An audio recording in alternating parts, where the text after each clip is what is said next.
A palavra do Senhor que se encontra em Gênesis, no capítulo de número 32, versículo de número 22, a seguir até o versículo de número 30. Naquela noite, Jacó levantou-se, tomou suas 2 mulheres, suas 2 servas e seus 11 filhos para atravessar o lugar de passagem do Jaboque. Depois de havê-lo feito atravessar o ribeiro, fez passar também tudo o que possuía. E Jacó ficou sozinho. Então veio um homem que se pôs a lutar com ele até o amanhecer. Quando o homem viu que não poderia dominar Jacó, tocou-lhe na articulação da coxa, de forma que a deslocou enquanto lutavam.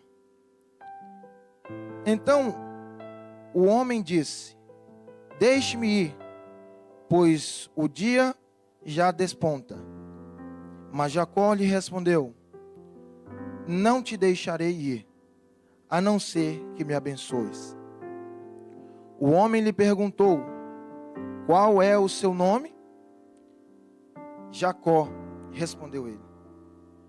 Então disse o homem: seu nome não será mais Jacó, mas sim Israel, porque você lutou com Deus e com os homens e venceu. Prosseguiu Jacó: peço-te que digas o teu nome. Mas ele respondeu: por que perguntas o meu nome? E o abençoou ali. Jacó chamou aquele lugar de Peniel, pois disse: vi a Deus face a face, e todavia minha vida foi poupada. Amém? Glórias a Deus. Nós vemos aqui, meus irmãos, a ilustração de uma parte da história de Jacó, onde Jacó foi submetido a uma luta com Deus para alcançar o seu grande objetivo, alcançar o seu grande milagre. Quem era Jacó? Jacó era filho de Abraão. Jacó era filho de Sara, neto de Abraão, neto de Sara. Jacó era filho de Isaac e filho de Rebeca. Diante disso, nós vemos que Jacó também tinha um irmão, por nome de Esaú, o qual a Bíblia nos mostra que ele já nasceu agarrado no calcanhar do seu irmão. Jacó, se tinha algo que ele carregava consigo, era algo chamado intensidade. Ele era intenso em tudo que ele fazia. Desde o ventre, a Bíblia já nos mostra que já existia uma disputa entre os dois, de talvez quem nasceria primeiro, Mas o próprio Deus já nos fez uma divisão no ventre da sua mãe, Rebeca, de que dali sairia 2 nações, e que o filho mais novo governaria sobre o filho mais velho. Então, diante disso, eu gostaria de te lembrar algo, que assim como Deus escolheu Jacó no ventre da sua mãe para poder fazer parte de uma história, para poder fazer dele uma coluna importante na história da Bíblia, Ele escolheu você e te trouxe aqui nessa noite. No momento profético, eu quero profetizar sobre a sua vida, dizendo que você não está aqui por um acaso. Deus te escolheu no ventre da sua mãe, e você tem uma história a ser vivida.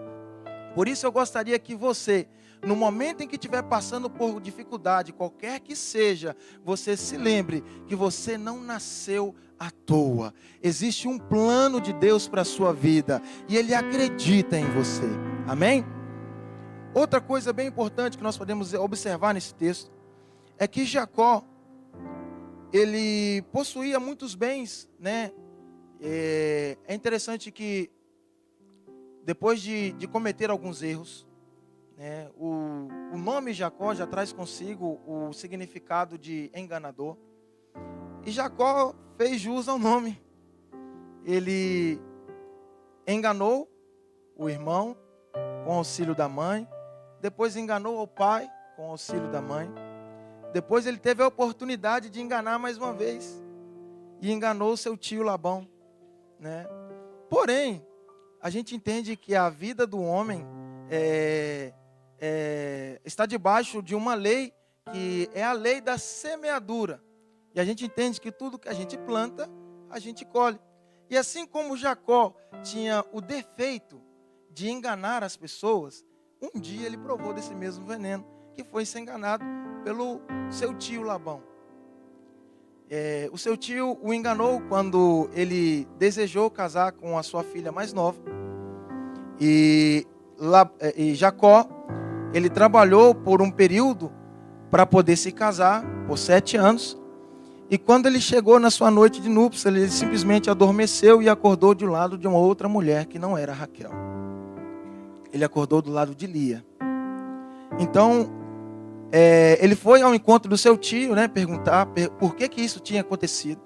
E logo após isso ter acontecido, ele disse que não era costume do povo eles casarem primeiro a filha mais nova, mas primeiro a filha mais velha. Mas o interessante é que Labão, ele se enriqueceu no período em que Jacó viveu ao lado dele. Jacó era um homem inteligente, ele era abençoado pelo Senhor. Apesar de todos os erros que ele tinha, apesar de todas as vezes que ele enganou, ele tinha consigo a bênção do Pai, a bênção do Senhor. E Jacó não é simplesmente qualquer pessoa.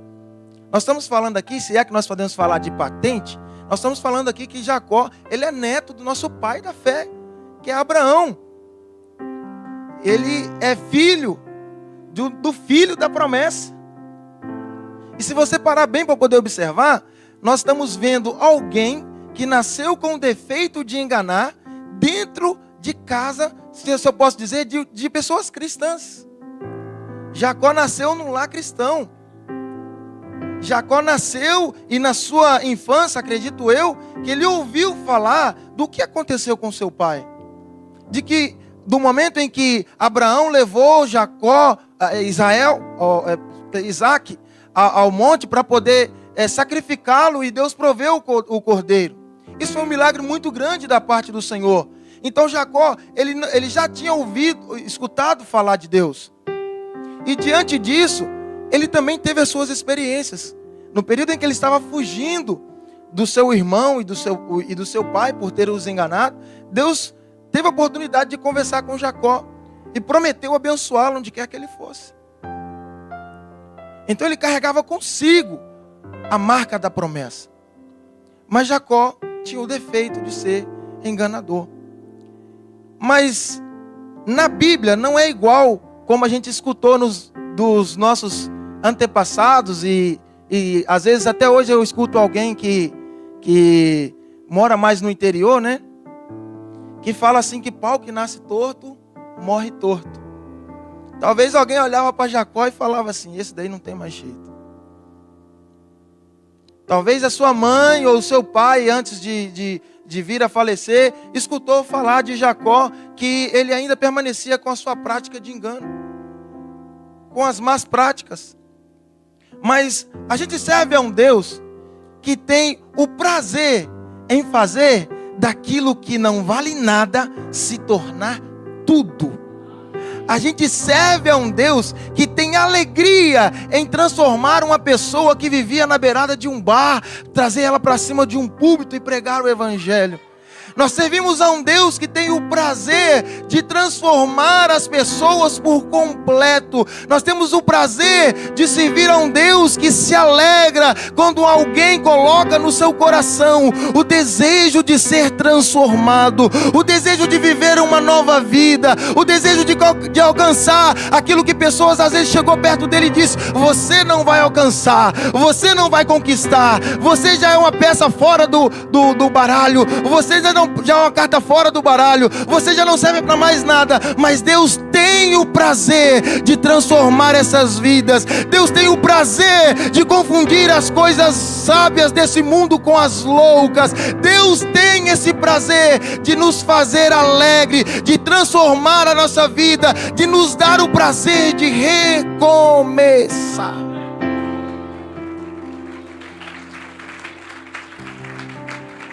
Quem sabe Deus não te trouxe aqui hoje para um novo recomeço. Talvez você tenha uma enfermidade que você carrega consigo durante alguns anos ou algum tempo. E você já desistiu de orar, porque você já cansou de orar e pedir a Deus, e você desistiu. Mas Deus está te trazendo uma mensagem que ainda há esperança. Nunca cesse de orar, continue orando. Hoje Deus pode te curar dessa enfermidade. Talvez você carrega consigo um vício similar ao de Jacó, que engana. Talvez você carregou esse vício para dentro da sua empresa. Talvez você carregou esse vício para dentro do seu casamento. Talvez você carregou esse vício para dentro do seu lar. Mas ainda há esperança para você. Acompanhando a história de Jacó, nós vemos que chegou um dado momento da caminhada que ele tinha que atravessar o vale de Jaboque. E ele tinha consigo várias posses, como eu disse. E ele passou primeiro a sua família, depois passou todos os seus bens. E foi o momento exato em que Deus resolveu encontrar com ele. Quando a gente lê aqui no versículo de número 24, do capítulo de número 32, vai dizer: Jacó ficou sozinho. Então veio um homem que se pôs a lutar com ele até o amanhecer. E a gente vê que, por muitas vezes, a gente pensa que está sozinho e que acabou. Jacó ficou ali numa situação que, imagino eu, que se ele quisesse rever a sua família, ou quisesse retomar os seus bens, ele precisava de vencer aquela batalha. Só que Jacó estava diante simplesmente de Deus, de um anjo, ou de um homem, ou de um acontecimento chamado teofania. A gente entende que tel significa Deus e fania significa aparição. Então Deus apareceu para Jacó e lutou com Jacó ali naquele vale. E diante dessa luta, a gente vê que Jacó, num dado momento da luta dele aqui, a gente percebe que Jacó foi ferido por Deus. Deus feriu a coxa de Jacó, porque Jacó, aos seus 97 anos de idade, ele ainda teve força e capacidade de lutar com Deus pela noite inteira. Ele lutou até o amanhecer. E fica imaginando, um homem de 97 anos de idade, lutando por toda a noite. E você vai acompanhando o texto aqui, a Bíblia fala que o homem que estava lutando com Jacó desistiu de lutar com ele. Olha, e a luta veio até o amanhecer, quando o homem viu que não poderia dominar Jacó. E de repente ele fere ele. E disso aqui a gente tira uma lição que é bem importante. Talvez você caminhou com pessoas ao seu redor durante durante muito tempo. Talvez você caminhou com 2, ou com 1, ou com vários, e você foi uma pessoa que teve muitas posses. Só que quando a gente vem à casa do Senhor e se assenta nessa cadeira, a gente se encontra em sinal de igualdade. A gente vem só. O que passa do nosso coração e o que passa na nossa mente, somente Deus tem a capacidade de discernir. E aí a gente se vê em um momento de solidão, de que ninguém tem a capacidade de fazer algo pela gente. E aí às vezes vem aqueles pensamentos: agora realmente estou sozinho, eu não tenho mais o que fazer. Mas a gente entende que até mesmo quando a gente está sozinho, Deus permite que a gente seja ferido. E por muitas das vezes essa ferida que Deus causa em Jacó, e que pode causar na gente no nosso momento de luta, não é para que a gente morra. E por mais que você esteja passando por um momento delicado, se sentindo sozinho, ferido, quem sabe não foi o próprio Deus que permitiu essa ferida na sua vida, para que você pudesse mudar e para que você pudesse ser transformado por Ele. Mas hoje você se encontra na casa de Deus. Você se encontra debaixo de uns céus, ao qual está o nosso Deus Todo-Poderoso. Você se encontra num período do seu dia que você escolheu voltar a sua atenção para Deus, dizendo: Deus, eu estou aqui, Deus, estou arrebentado, sim, eu estou ferido, sim, as pessoas já não me acompanham mais, eu já me sinto sozinho, já faz um tempo mesmo. Então, Jesus Cristo, agora é o momento de o Senhor trabalhar na minha vida. Eu me encontro com o coração aberto e disposto a ouvir o que o Senhor tem para falar, e o Senhor me enviou aqui nessa noite para poder dizer para você que ainda há esperança. Ele pode mudar o quadro da sua história, Ele pode virar essa página na sua vida. Não diga que acabou. O advogado, a última palavra não vem do advogado, a última palavra não vem do presidente, a última palavra não vem do médico, a última palavra não vem do amigo, a última palavra não vem do pai, a última palavra vem de Deus. E Deus te diz: ainda não acabou.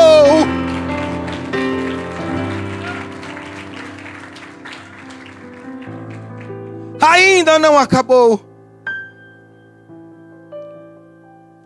Seja usado como profeta para quem está do seu lado. Diga para ele: ainda não acabou. Louvado seja Deus. Nós vemos que em Gênesis, no capítulo de número 32 e versículo de número 27,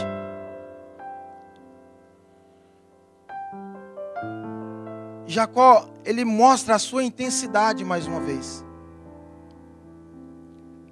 Ele mostra que, da mesma maneira que ele teve intensidade em arquitetar um plano para poder enganar o seu pai, e as outras vezes que ele enganou as outras pessoas, ele se mostra intenso em querer alcançar aquilo que ele precisava. Olha o que diz no versículo de número 26. Então o homem disse: deixe-me ir, pois o dia já desponta. Mas Jacó respondeu: não te deixarei ir até que você me abençoe. Irmão, se o culto terminasse aqui agora e você tivesse a única oportunidade para poder pedir a Deus aquilo que você tanto precisa, será que você vai ter intensidade de pedir para Deus aquilo que você tanto precisa? Você vai falar: Deus, eu não vou sair daqui enquanto o Senhor não me abençoar. Eu não vou largar a sua mão enquanto o Senhor não me abençoar. Irmão, deixa o cansaço de lado, deixa a energia fraca de lado, deixa tudo isso para lá e começa a ministrar sobre a sua vida, dizendo: eu não vou desistir, eu não vou parar, eu consigo sair dessa situação, eu posso me levantar, eu tenho condições de permanecer de pé, ainda não acabou, eu consigo. Ministra para você aí mesmo no seu lugar, fecha os seus olhos, encurva a sua cabeça, coloca a mão no seu peito e diz: eu consigo, eu preciso ser intenso sim, eu vou conseguir sim, nada vai me parar, Deus ainda vai trazer a bênção dele sobre as nossas vidas aqui nessa noite. Outra coisa importante que nós vemos é que é dessa intensidade que nós temos para poder praticar o mal que nós precisamos para poder praticar o bem. É certo que Paulo já nos ensinava que o bem que eu quero fazer, eu não faço. Mas o mal que não quero, esse faço. Nós precisamos aprender a ter um domínio próprio. De que mesmo, olha para você ver, Jacó está na parte da história que ele está voltando para casa. Ele saiu da casa de Labão e está regressando para encontrar com seu irmão Esaú. O homem queria matar Jacó. De tanto que ele envia uma mensagem, Jacó envia mensageiros dizendo que gostaria de encontrar com Esaú. E Esaú envia outra mensagem dizendo: você pode vir, nós vamos estar te esperando com 400 homens. Irmão, Jacó estava com medo. E deixa eu te perguntar, vocês lembram quem é que é o pai o avô de Jacó? Vocês lembram quem é que é o pai de Jacó? E Jacó não estava indo encontrar com Esaú simplesmente porque ele quis, não. Foi ordem divina. Deus foi quem disse para que ele pudesse voltar e encontrar com Esaú. E que quando ele estivesse no caminho, Deus o colocaria anjos junto com ele. E Jacó, diante dessa situação, ele se vê numa condição de medo. Ele precisava mostrar para o seu irmão que estava arrependido. Eu acredito que se Deus permitisse Jacó chegar diante de Esaú, da mesma maneira com que ele saiu, Esaú não o perdoaria. Mas Deus enxergava o que Esaú não enxerga. Por isso ele marcou aquela luta com ele ali no vale de Jaboque. Talvez você não está entendendo. Você quer chegar? Quem aqui quer chegar? Levanta a mão.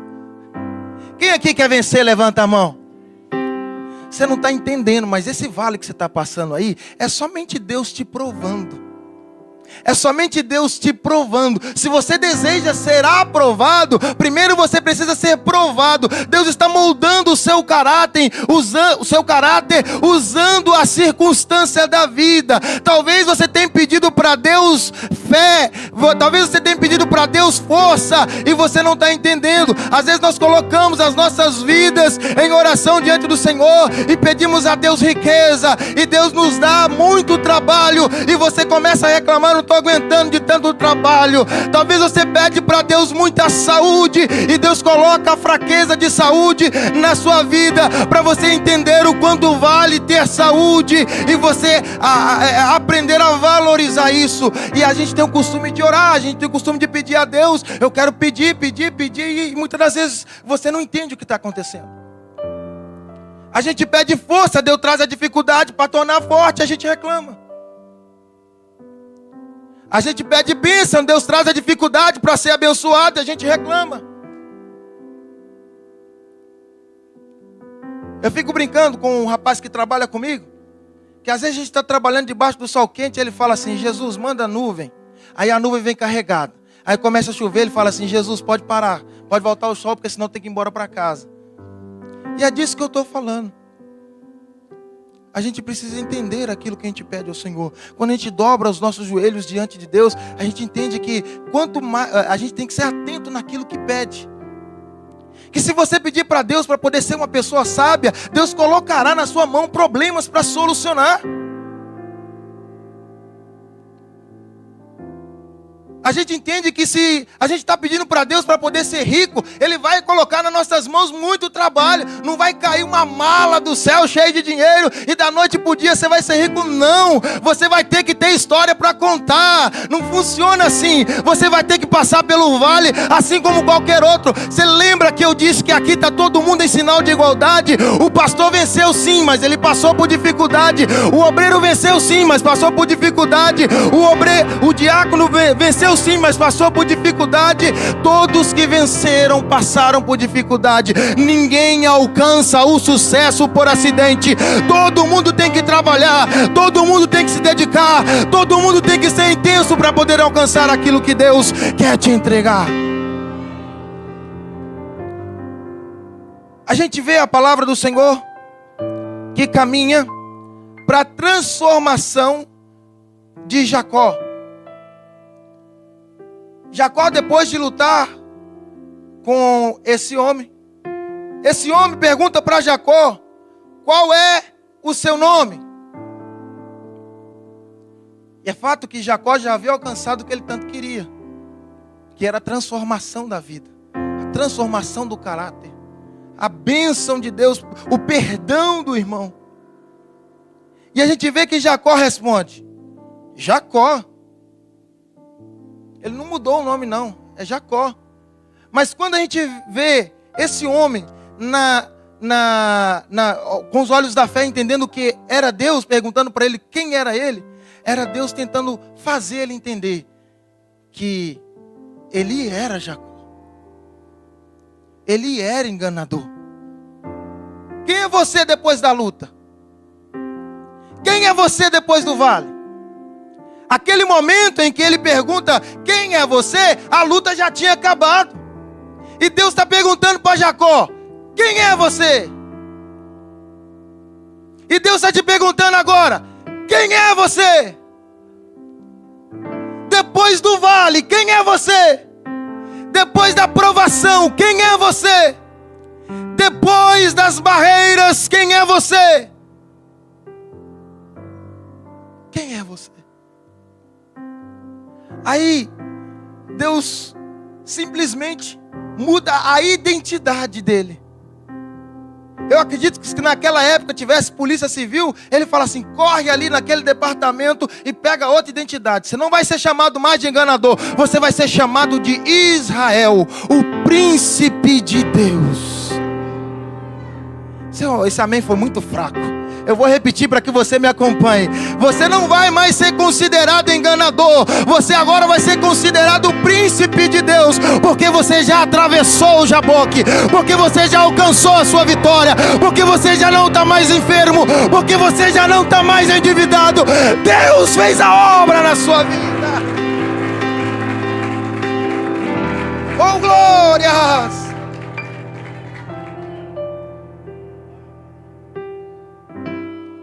Quantos Israéis eu posso ver aqui nessa noite? Eu vou dar a você 30 segundos para você encurvar a sua cabeça e orar ao Senhor. Talvez você precise falar algo com o Senhor aí nesse momento. Eu sinto que nesse momento o Espírito Santo de Deus está simplesmente aos pés da sua, à frente da sua boca. Sussurra no ouvido do Espírito Santo, fala com ele, Espírito Santo. O Senhor sabe do que eu preciso, Espírito Santo. Oh, Espírito Santo, o Senhor sabe qual é o meu quadro. Espírito Santo, eu fui no advogado, ele me deu uma carta de deportação, Espírito Santo. Oh, Espírito Santo, o médico me deu um diagnóstico de câncer. Espírito Santo, eu estou depressivo. Espírito Santo, eu estou com ânsia, eu estou ansioso. Muda o meu nome, Espírito Santo. Me dá uma nova identidade, Espírito Santo. Fala com o Espírito Santo, ele sabe do que você precisa. Fala com Deus, deixa Deus ouvir. Sussurra no ouvido dele dizendo: oh, Espírito Santo de Deus, entra na minha causa.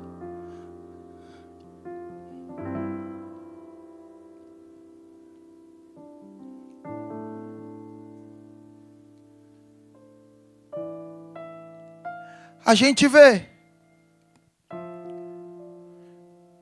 que após ele ser transformado e ter uma nova identidade, a gente vê ele nomeando o local aonde ele encontra com Deus. Ele chama aquele local de Peniel e dá uma explicação daquele nome que diz: vi a Deus face a face. Se você está acompanhando a mensagem, e Deus está ministrando no seu coração, assim como Ele ministrou no meu nessa tarde, você vai entender que a igreja, nesse momento, é o nosso vale de Jaboque. A igreja, nesse momento, esse templo, essas 4 paredes, nesse momento, é o nosso Peniel. E sabe o que Deus está fazendo? Ele está ficando com você face a face.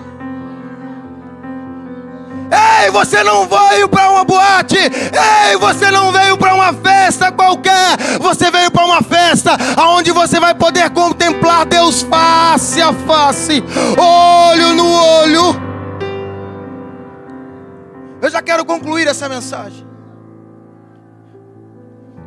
Para que você possa, assim como eu, enxergar a face do Senhor. Ei, meus irmãos, eu fico imaginando a alegria de contemplar ao Senhor face a face. Se assim como eu, você está com essa alegria, levanta do seu lugar adorando a Ele. Comece a adorar ao Senhor, enquanto o louvor prepara para cantar.